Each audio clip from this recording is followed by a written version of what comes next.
Well, ever since I was little, I was always the one who, every time I saw a fire truck or an emergency vehicle, I would grab a little scanner that I had and always loved listening to the scanner. And so growing up, it was always something I was interested in, but I was never sure quite how it would fit in my life because I knew I didn't really want to pursue it as a full-time career. I started working over at Gordon College, and one day a friend of mine told me how they were a call firefighter, and I didn't know quite what a call firefighter meant. But I found out that it was a firefighter. You did get paid for your duties, and then you got to get trained and act as a real firefighter, but yet you could still have a different full-time job. And so he introduced me to the chief, and the chief interviewed me, and next thing I know, he was handing me my gear and signing me up, and the rest is history. I've been a call firefighter now for about 11 or 12 years. So I'm going to go over the different gear that a typical firefighter would wear. So the first thing is my bunker pants. We leave the pants all attached to the boots so that very easily we can just step into the boots, and then we can pull up the pants. The next thing, this is my hood. Because one of the important things is there's no exposed skin when you're going into a fire. So you can see that hangs down a little bit here, protects all around my neck area and everything. So the next thing I'm going to put on is my jacket. At this point, if I was putting on my SCBA, I would go ahead and put on my SCBA.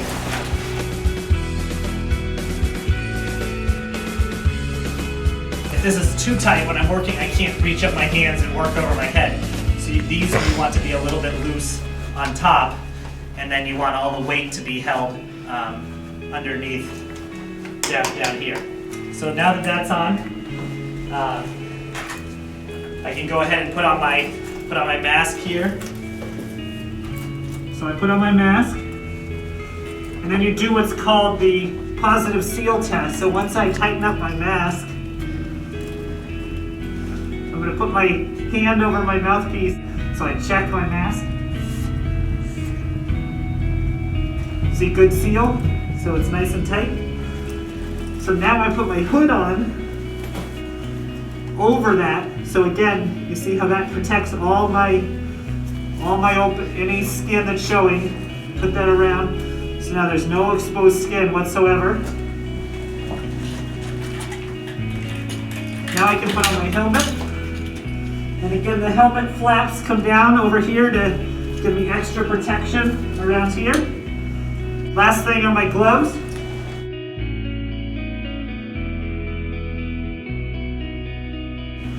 So now when I'm ready, just before I go in the building, I turn on my air pack.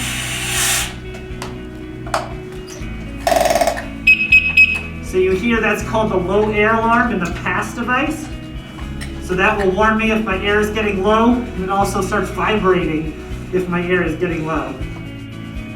There's some lights on here, and that shows me, now I have 2 green lights. That means my air is good. It will turn to yellow, meaning starting to get low, and then red means you're running out. So that's what's called a heads-up display. You have the audio display. Now you hear that noise. If I stop moving for more than about 20 seconds, that alarm starts to go off. So if I was suddenly got hurt and I was down on the ground and I couldn't tell any of my firefighters that I was hurt, if I just hold still, that alarm will start to go off, and it starts really quiet, and then it starts to get louder and louder and louder until it's in full alarm.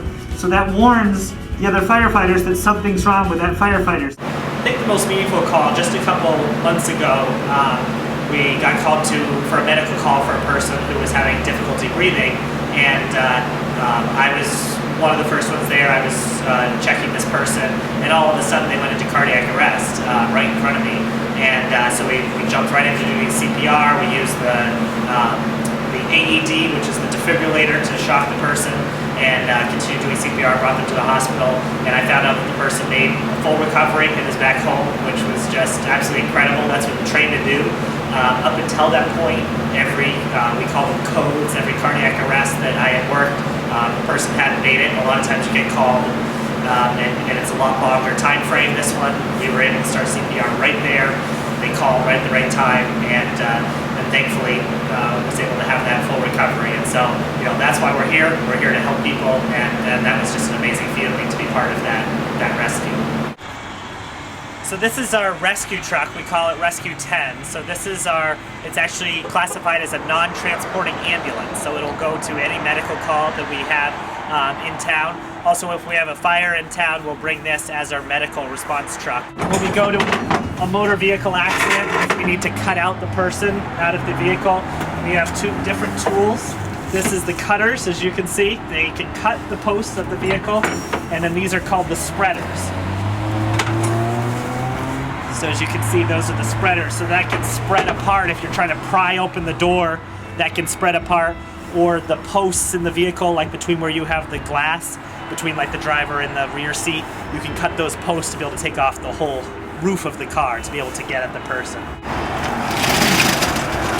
This is our cold water rescue equipment. So we have the suits. They're the big red Gumby suits that we put on to go into the ice. They're dry suits, so when we go in the water, we're not getting wet at all. And then rope bags to attach to ourselves. We have life preservers, all the ropes, the backboards to be able to put people on. And then this is our medical cabinet here.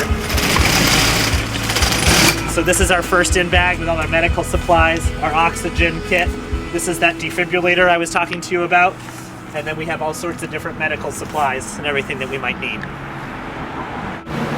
So if you're interested in becoming a firefighter, again, I can't really speak too well to the full-time firefighter, but if you're interested in being a call firefighter, I'd say the best thing is go down into the city or town that you're interested in, get to know the people, talk with the chief or the person who's in charge down there.